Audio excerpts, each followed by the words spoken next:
What's up, everybody? Welcome to an Eastern Conference Finals version of the Blue Yorker podcast on the Believe Podcast Network. I'm your host, Jonny Lazarus, and I am finally back with my good friend and co-host, Cody Frankel, who's back from the Holy Land. He spent the last, 10 days in Israel?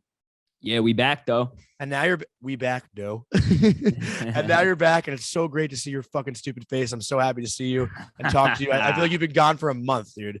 But anyways, I don't know. Do you want to talk about Israel? You want to talk about this game 7? What do you want to go into, man? You were texting me some depressing texts, dude, the last 10 days. I was lonely. No, yeah, we could jump into Israel. I mean, Israel was awesome, man. Had an absolute blast. Loved it. It's such a gorgeous city. Probably my favorite vacation I've ever went on. It was just unbelievable, honestly. I also somehow found ways to watch the Rangers at like 2 or 3 a.m. Dude, I didn't even set alarms. My mind was telling me, and just my body woke me up every single day at like 2. And I watched the games and made some friends along the way too. Shout out to the boys I watched game 3 with at Mike's. We had some good times, met some Twitter friends. I also became best friends with Panarin's wife's sister. So that was cool. I hung out with their family a few times. Great people. We now have a direct line to Artemi for future pods. And, they said they'll fly me out to Latvia to record. So we're groovy, baby. No, they were really cool. They were good people. We ate breakfast with them on their last night too. So it was pretty cool. We were talking about it. Artemi's father-in-law was like scrolling through his phone, showing me baby pictures. It was actually hilarious.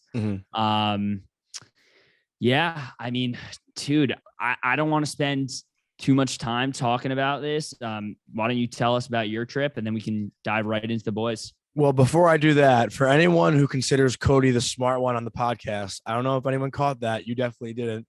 But Cody said Israel is a gorgeous city. I meant to say Tel Aviv is a gorgeous city. To be fair, because I stayed in Tel Aviv the whole time. So in my mind, it was Tel Aviv. I mean, we did go to Jerusalem for 2 days, but yes, I am the smart one. But Jonny likes to point out when I do make a mistake to make himself feel better. So there you go. I had to fuck with you. Snaps. Couldn't let that one go. No, it's all good. Tell us about Chicago. Which is a city? I was in Chicago. What's that?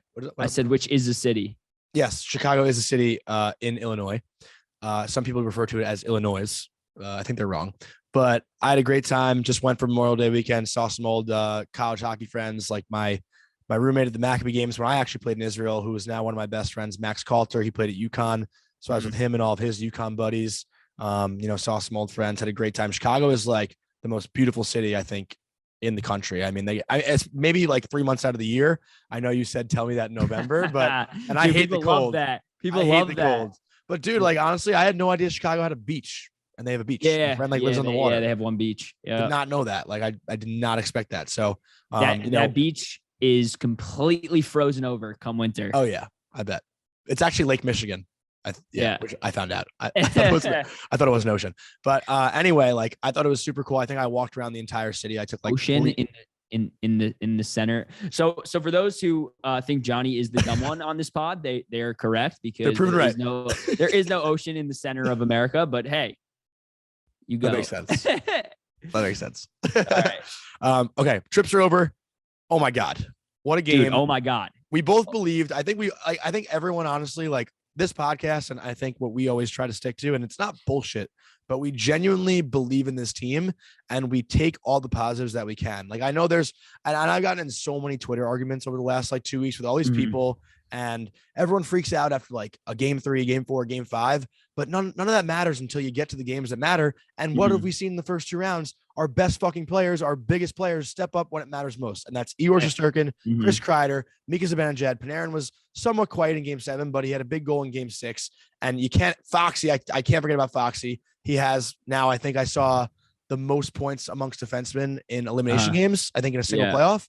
They're all showing up when it matters. So as a fan, you can't ask for anything more.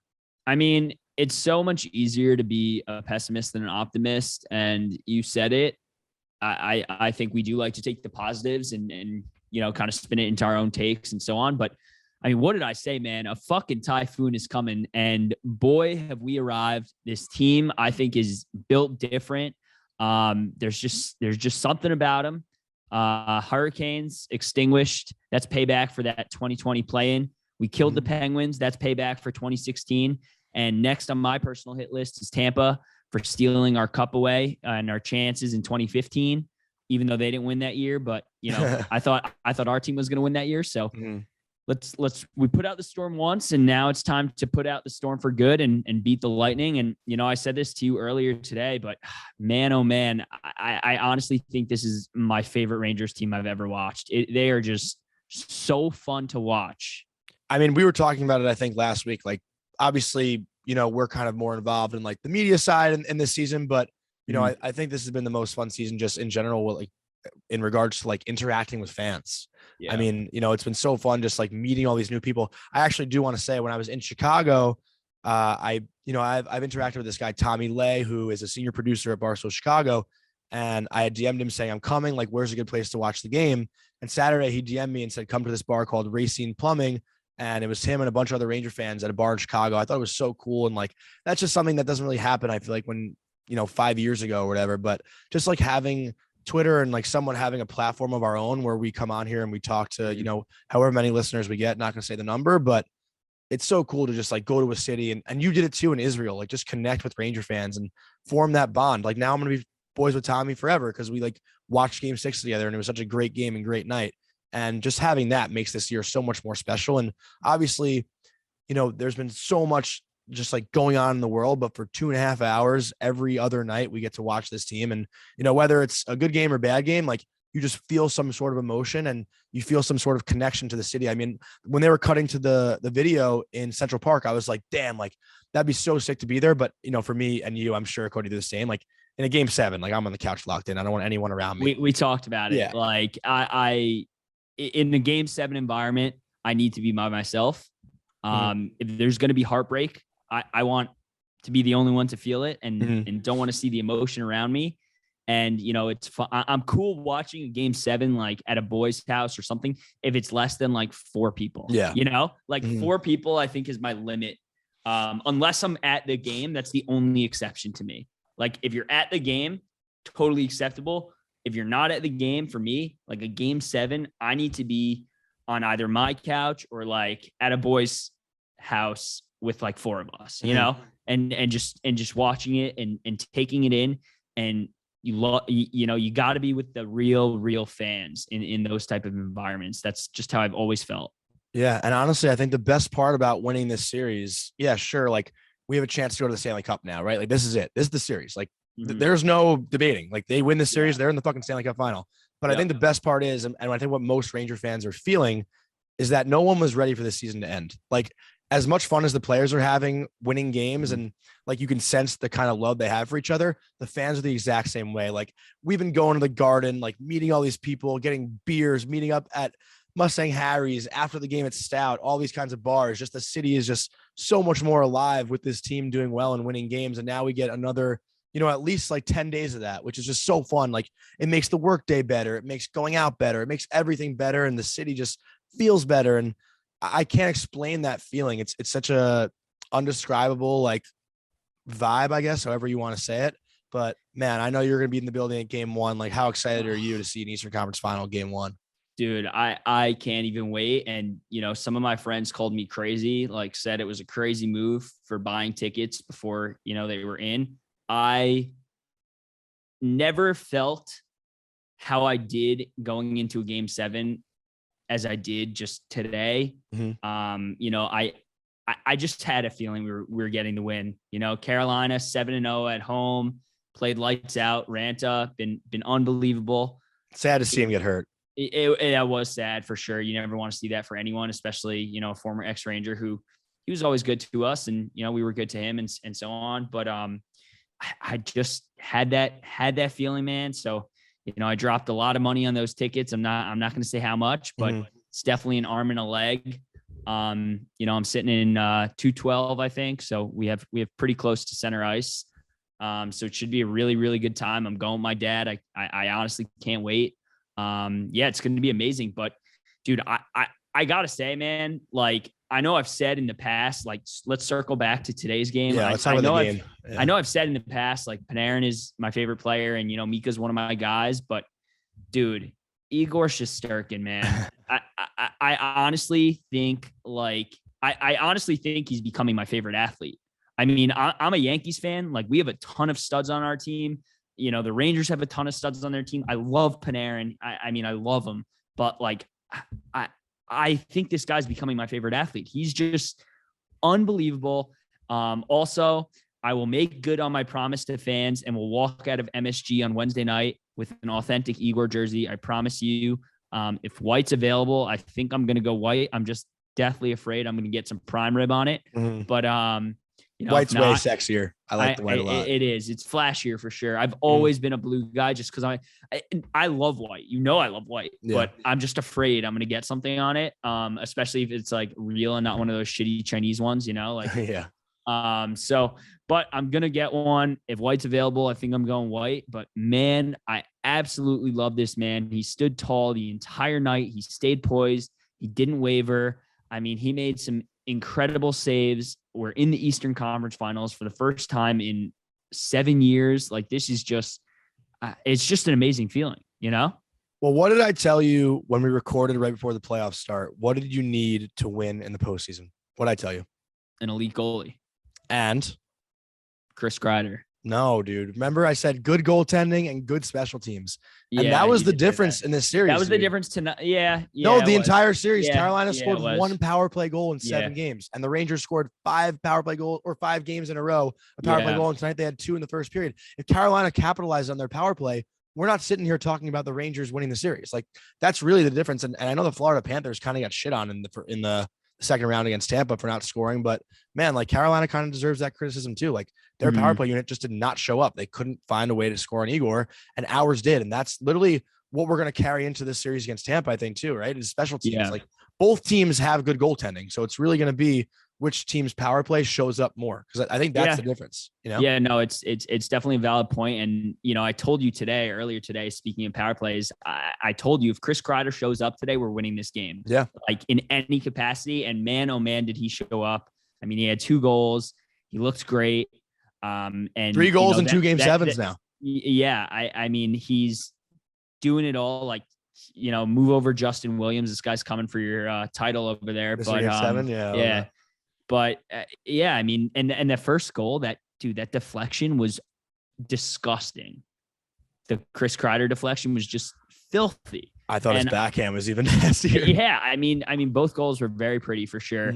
I also did want to give a shout out to Lindgren. Dude, Lindgren is that fucking guy, man. Yeah. This guy, dude, he could break his arm and I feel like he would come back the next shift. He's literally the definition of a warrior. It's insane. Do you like Hard Knocks?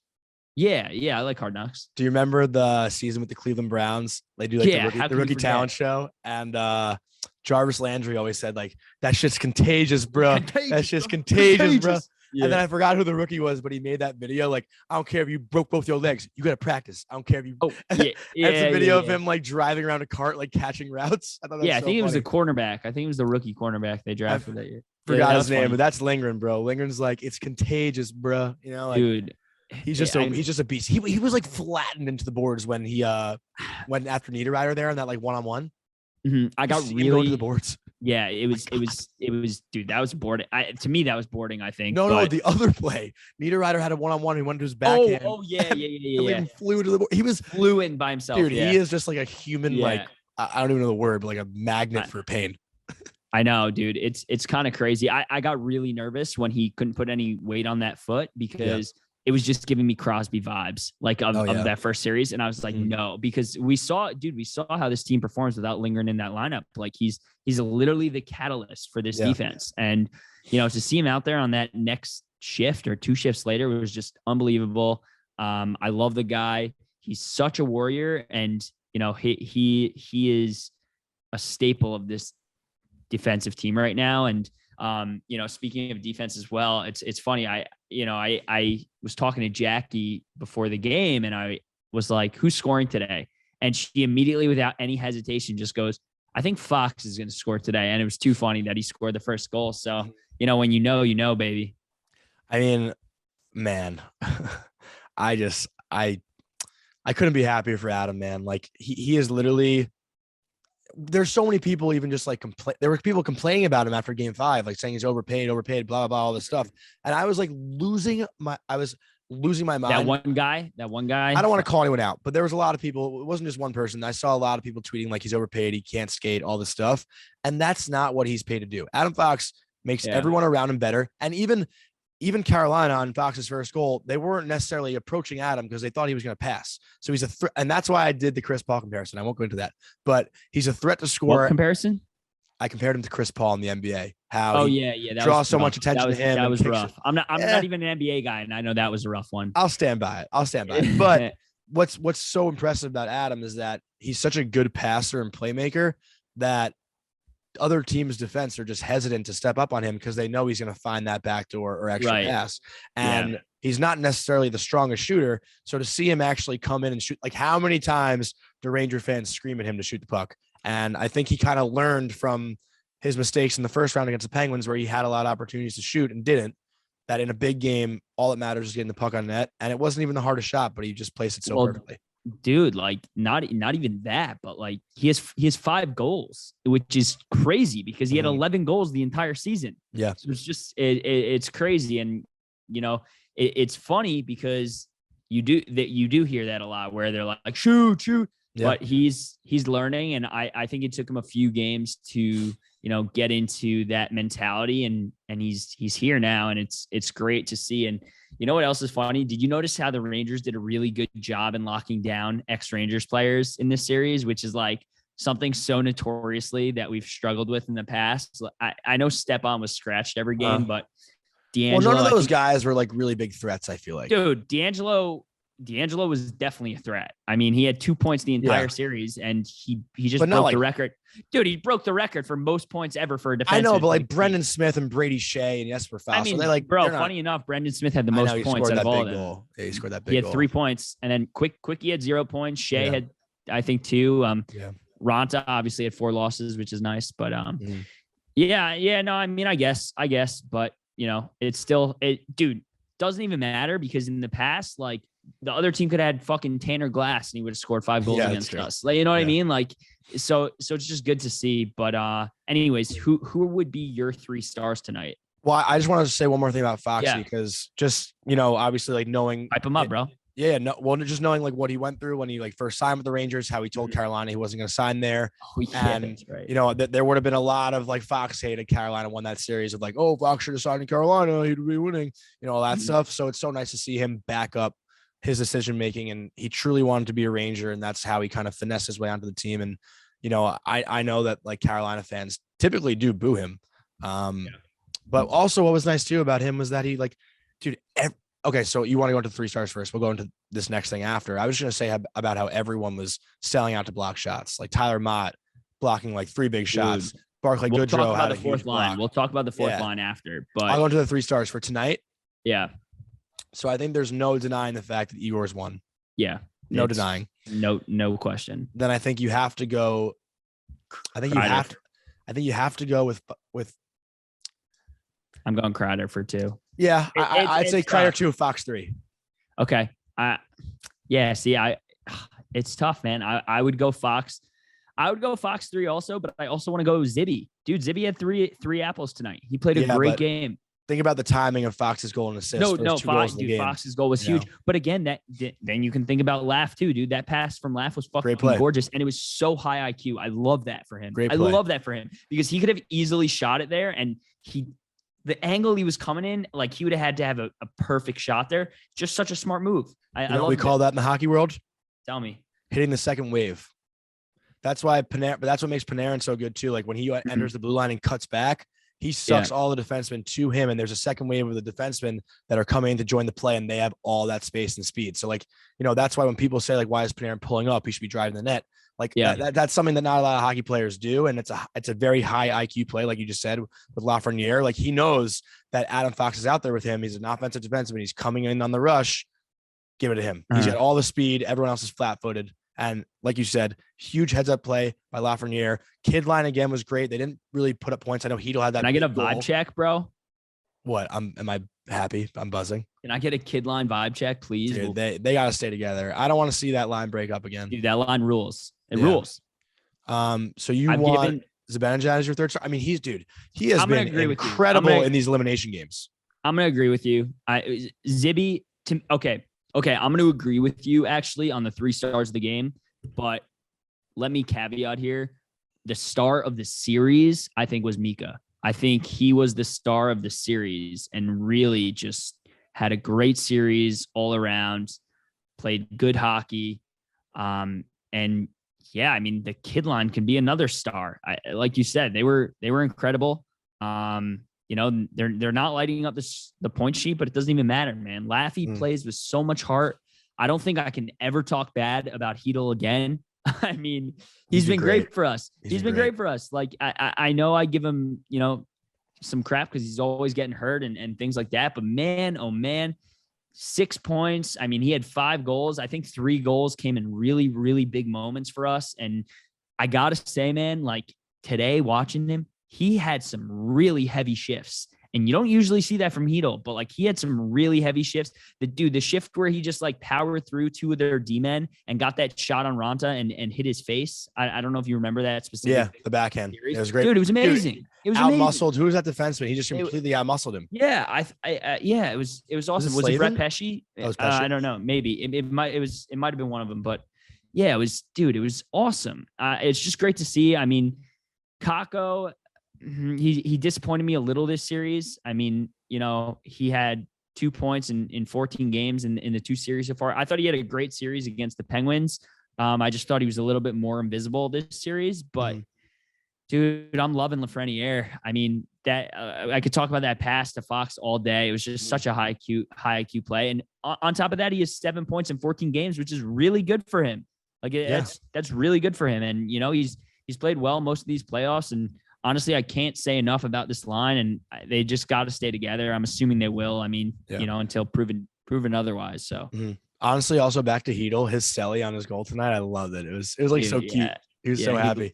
He loves that shit. It was great, dude. But you want to talk about fourth line, Mott and Goody? Man, oh my God, what an effort. Tyler Mott is an animal, an absolute animal. Goodrow too. Goodrow's out there playing. He was just hurt for like a month, and he's putting his face in front. Honestly, everyone was though. I saw Foxy had a kick save. Frank Vetrano put his face into one. Dude, blocks and hits. Everyone, man. Dude, Trouba put Seth Jarvis 5 feet under. Yeah, that's also a controversial thing though, because my cousin Jason Bismarck, who you met at the game, who's been on this podcast before, Jason told me that he feels like so many people have considered Trouba to be a dirty player. And I don't think that's the case. It's just like, no, he's just very heads up when it comes in the if you're in the tracks and your head is down, he's going to fucking lay you out. That's what it is. And it could be dirty. It could be dirty. You know what I mean? Like people who don't have a guy like that will say it could be dirty, even though it won't get. There's a difference between dirty and clean, right? A dirty hit is something that like Tom Wilson does and then gets penalized for it. Okay. And then gets penalized for it. No, I'm serious. Like, and then he'll get penalized for it, go to the box and be like, all right, whatever. A clean hit, but also dirty at the same time is, this is what I'm saying, man. So like the hits Trouba makes for the most part are all clean. In my opinion, it's just very, very close to the line of being dirty, but it's not dirty, if that makes sense. I think we are all dumber for listening to what's that Billy Madison line? Everyone in this room is now dumber. I don't know, dude. Sorry. O'Doyle rules. No. I just think like what Trouba does is he's very good at catching guys with their head down. Yeah, that's what I'm saying. But I think there's, like you said, there's a difference between like a dirty hit, clean hit, and then the in between, a heavy hit. Yeah. And I think most of his hits, just like, obviously the one on Jarvis looks a little worse because Jarvis is a smaller guy. So his shoulder's going to go into like Jarvis's head. And he had that one on McKinnon earlier in the year, if you remember that one, where McKinnon's head was buried. But these are just like shoulder to chest hits, and their heads are down. But the first thing you're taught as a hockey player is to always have your head up, especially in the middle of the ice. And you got to be aware when a guy like Jacob Trouba's don't leave. There. Yeah, no, I agree with you. I mean, if his feet don't leave the ground, then it's a clean hit. Shoulders tucked in. If it's down, it's clean. You just got to pick your head up. And I think obviously, like maybe we're biased, but so many people are coming at Trouba where it's like he's just playing a hard game. He's just earning every cent of that $8 million. Yeah, he's doing what he's got to do there. No, it was a joke. But, I know. But no, I agree with you. I mean, I think it's clean. I just think it's right on that line of, it can look dirty to guys like to Carolina fans. It looks dirty. To us, it doesn't look dirty because I don't think it was dirty.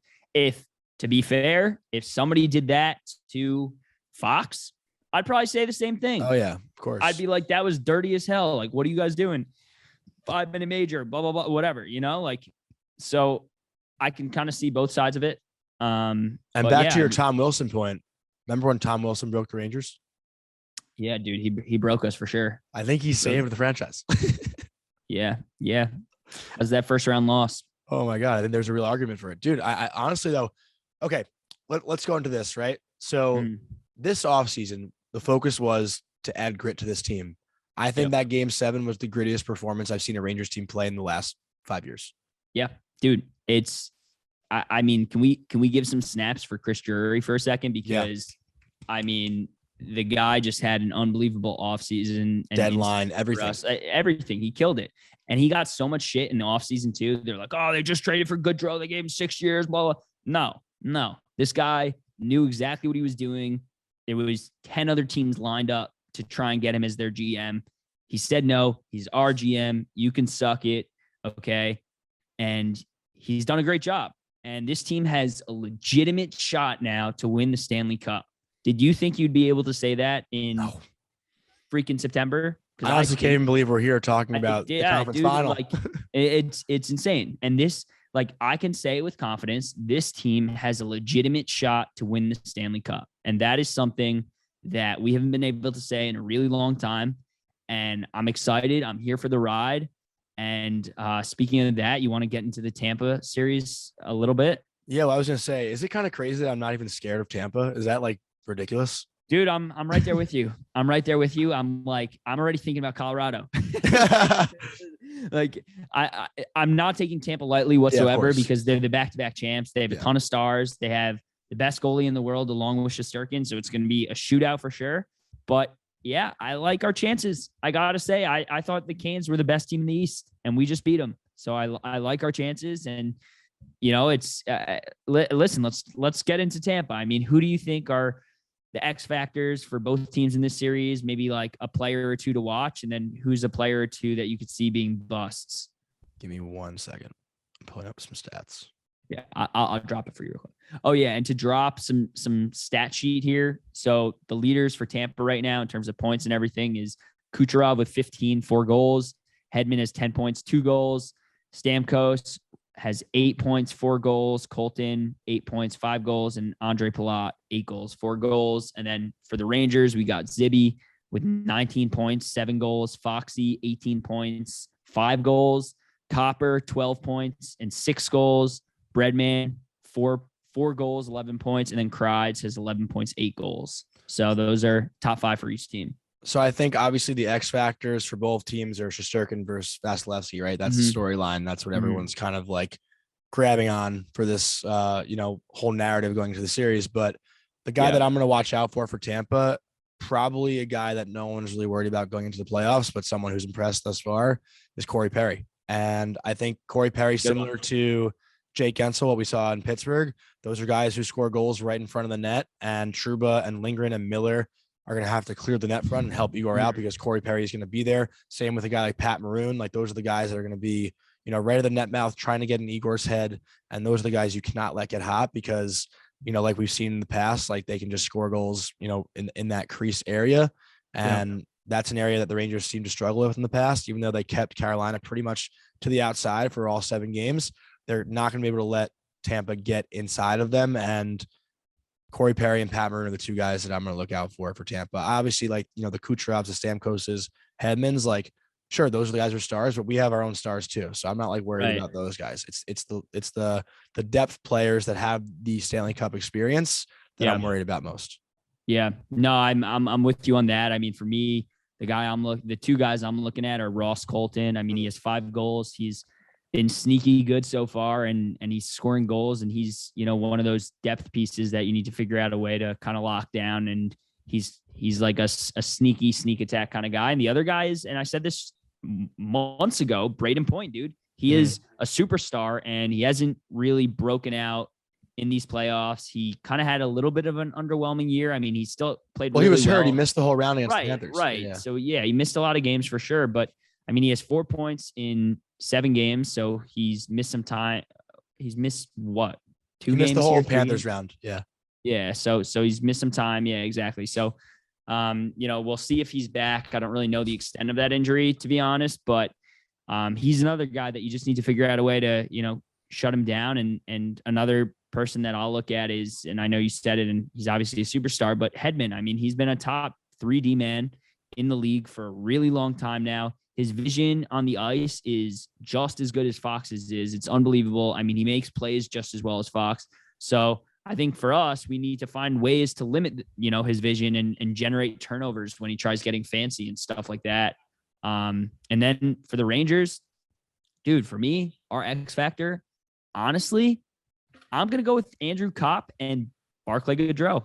And the reason I'm going with those two guys is Goody is a back-to-back former champ, knows this team really well. He seems to play with those extra juices in his body when we do play Tampa. He did it all season long when we played them. And, I would just love for him to bring that energy into these playoffs. And he could end up being really, really huge for us. And he has been so far. And then Kopp, I mean, this guy is playing himself into a contract here. He has 12 points. He had I know he had an empty netter today, but he's coming into his own. And I just want him to keep doing his thing there. Yeah. I mean, my X factors for the Rangers, I can't really disagree with you. You could say superstars if you want. Yeah. I mean, for me, like, I really think it's the kid line because, Tampa, what they're known for the last couple of years winning the Stanley Cup was their depth players, like their third line, fourth line contributing. So we're going to need guys outside the top 6 to score some goals. And it's going to be Hedel, Lafreniere, and Kakko that are going to have to do that because, obviously Tampa's a very good defensive team and they're going to do their best to shut down our top 6. So you're going to have to look for other guys to score. And actually back to the Ross Colton point too, which a lot of people might not know, but I played against Colton my first 2 years of college. He was at Vermont and he was like a top line, super skilled player. And this guy is not like a scrappy grinder that like he's kind of been, cut out to be in the NHL. Like obviously it's hard to crack that Tampa lineup, but he's done such a good job and he's such a skilled player, man. Like he really does have a great one-timer, good hands. Like he's a really good player. So I do like that X factor call by you. Dude, he had 22 goals and he had 39 points. He's by no means a slouch for sure. No, he's great. And that's why I think a guy like him and a guy like Lafreniere, Kakko, Hedel, like those are the guys that are going to make a difference, right? Because you know what you're going to get from Kucherov, you know what you're going to get from Zibanejad, Panarin, you know what you're going to get from Stamkos. Like those guys kind of just to me cancel each other out. So it's those depth players that are really the ones to look out for. And honestly, like Stamkos was kind of quiet in the first 2 rounds. So funny enough, before I get into Stamkos, I was going to say for me, my X factor, I'm actually going to go with a superstar. I'm going to say it's Zibanejad because he has been that dude. Dude, he has been that dude for the Rangers. And the first 4 games against Pittsburgh, he got a ton of crap for being very quiet, whatever. And he must have heard people because he has been, quite frankly, unstoppable since. And, he's that guy who just needs to keep that offense going, keep making plays. I mean, he had 3 assists tonight, didn't even get on the goal sheet, and he still was a super important player. And I agree with you right there on the kids line. I think that's probably the second most important because we do need to find other ways to score other than the top 6. And that's honestly what we've been doing. Like, that's what we did. Hedel had what did he have? 4 goals against Carolina? I mean, I think he had 4 goals against Carolina, right? Yeah. So, it's doing things like that, and it's going to be super valuable. And then, for Tampa, I'm going to go another star, and I'm going to say, I'm actually going to go 2 guys. I'm going to say Kucherov because he's got 15 points with 4 goals for Tampa. And I've said this to you before, and I'm going to say it again. I personally think he's probably the 3rd best player in the league. I think there can be an argument for number 2. And I know McKinnon is McKinnon, and I know Draisaitl's Draisaitl, but I don't know, man. Like Kucherov's always been one of those guys who really scares me when we play against him. And I've seen what he does in playoffs. And I think a very important part of the Rangers winning this series is going to be to figure out ways to shut him down and insert Keandre Miller, please. I actually do want to talk about the other series in the West also, because you just mentioned that, but we'll go into that after. I just want to say one quick thing. And I would actually take Cale Makar after McDavid if I was building a team right now. I'd say Makar is the 2nd best player in the league. But one more final thought on the Rangers Tampa series. I don't know if we're going to give our predictions per se. Well, who's your bust? Player that's like not going to perform? Yeah. For the Rangers and for the Lightning? Yep. For the Lightning, I'm gonna go with Hedman. And I'm going to go with Stamkos, which is why I said, funny Uh-huh. enough, you say Stamkos. I just have a feeling we're gonna lock him up. And for the Rangers,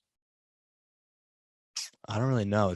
That's a tough one. I was I was gonna make a joke that my bust is and will always be Ryan Strome until proven otherwise. But then he Yeah. had that big goal today. So Thank and God, he had a pretty good game 6 too. So I'm gonna stay away from Strome here.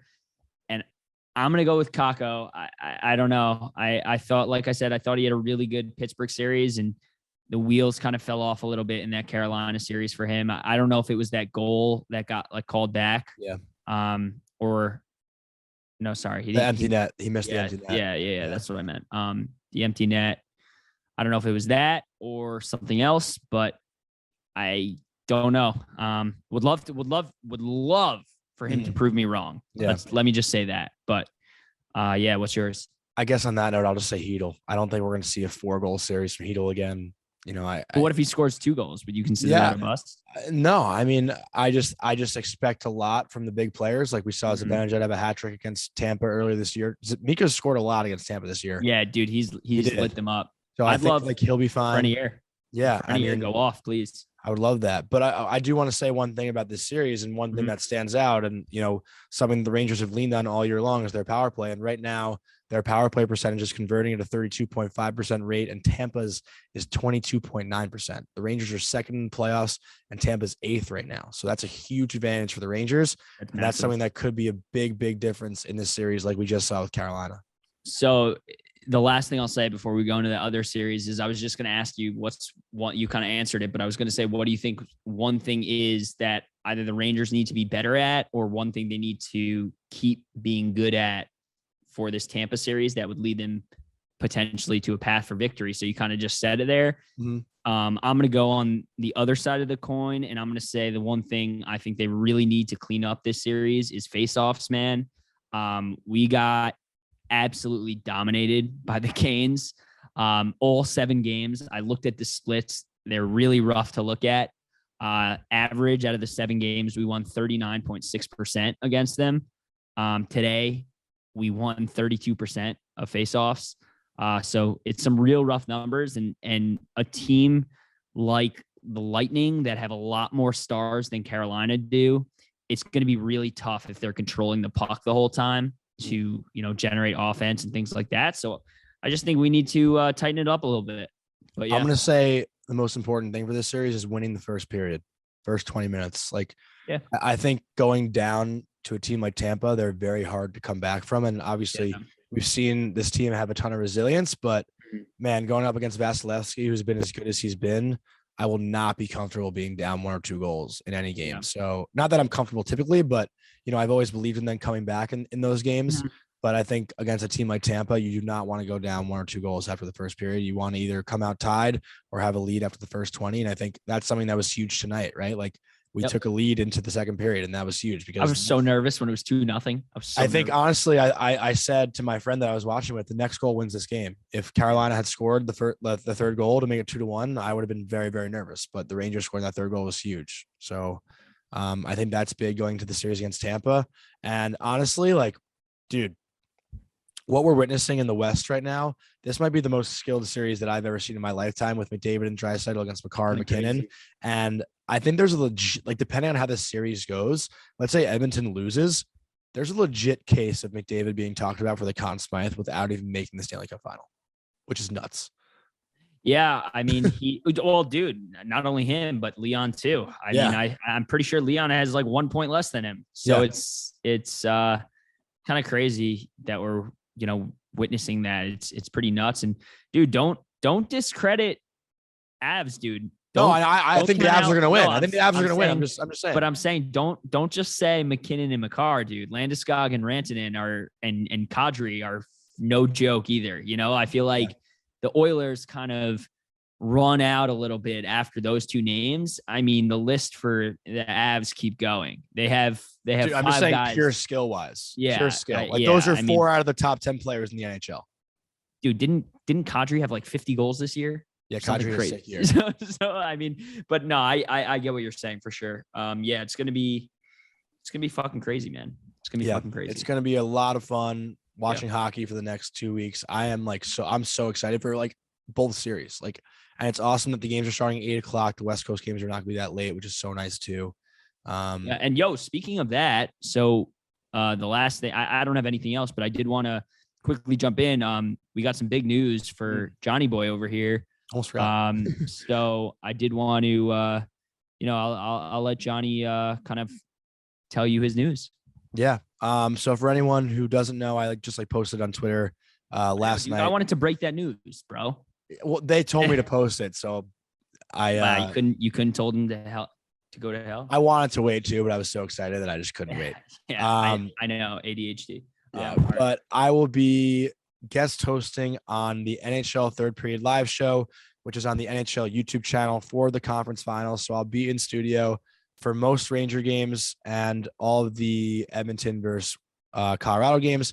So I'll be live on air for the third period of every game, pretty much answering fan questions or kind of just breaking down certain plays. So you can watch that on the NHL YouTube channel. I'm really excited about it. I think it's an awesome opportunity.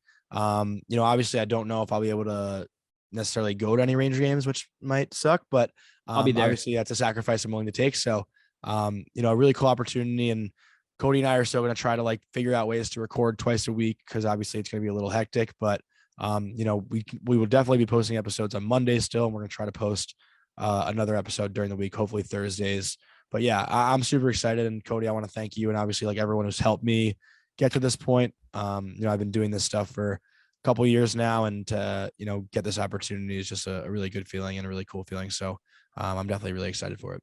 Yeah, it's huge. I'm definitely very happy for you. I'm excited to actually ask you your first fan question. Oh God. Game 1. And it'll be awesome. But other than that, man, I don't have anything else. I'm just pumped. I'll be in the building Wednesday, section 212. Anybody wants to come say what up, shoot me a DM, and let's get that win, baby. There's one thing I actually will say to end on. Okay. So I actually like the Rangers' chances in game 1 because of how much they've battled the last couple of weeks. I know a lot of people are going to think they're tired, but taking 10 days off, Tampa just had, I think, 10 days of rest. And sometimes you kind of just lose your tenacity when you have so many days off. So I kind of like the Rangers' chances in game 1 on home ice against a Tampa team that's had a ton of rest, maybe too much rest. I don't know. I agree.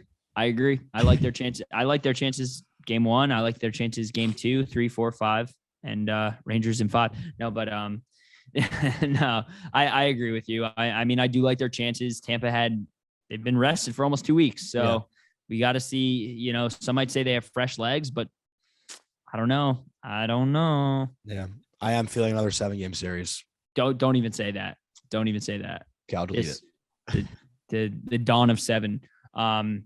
Now I have a feeling this series is going to go 6, but you know what? Every time I've said 6, it's gone 7. So who knows? As long as it's not a game 1 overtime, dude, because I can't take another overtime in the building. I've already seen 2. Then I'll be good. But I think that's going to wrap it up for this episode. We love you guys. We're so happy we get to talk to you for another couple weeks here, and we're so excited for what's to come. So thanks for listening, and we'll talk to you guys later in the week. Let's go Rangers. Let's go.